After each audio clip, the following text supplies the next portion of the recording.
दर्शन करना होगा तो कहाँ जाना पड़ेगा? अयोध्या जाना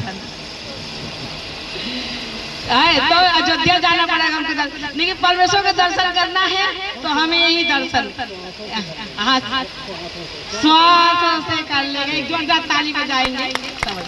हाँ, तो श्वासों से कि अगर हमारे अंदर सांस चल रहा है तो जब तक हमारा परम पिता है और सांस निकल गया तो पिता मेरे जीवन से चला गया।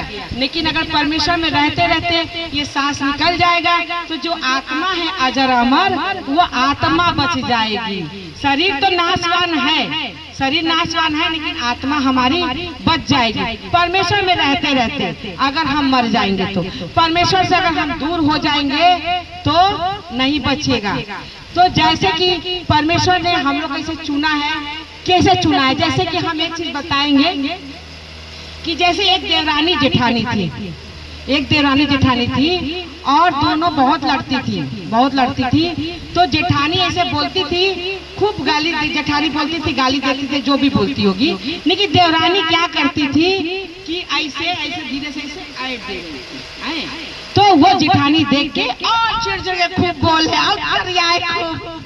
और देवरानी ऐसे ऐड दे।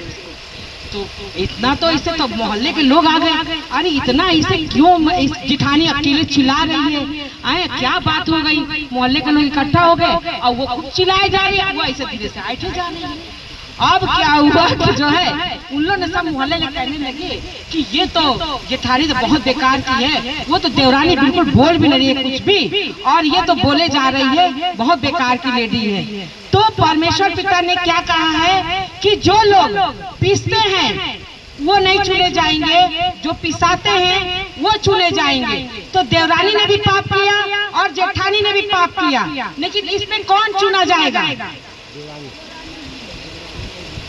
जेठानी चुनी जाएगी, देवरानी नहीं चुनी जाएगी, क्योंकि देवरानी चिढ़ा रही थी और देवरानी ऐसे ऐठ रही थी, लेकिन वो चिढ़ के बोल रही थी और उसको कोई समझ नहीं पा रहा था। तो इसलिए पिता ने कहा है कुछ पाप ऐसे हैं जो चुने जाएंगे, कुछ पाप ऐसे हैं जो चुने नहीं जाएंगे। तो जो देवरानी ने काम किया है वो नहीं चुना जाएगा और जो जेठानी ने काम किया है वो चुना जाएगा।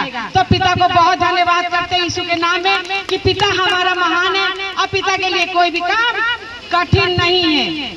तो पिता को बहुत धन्यवाद।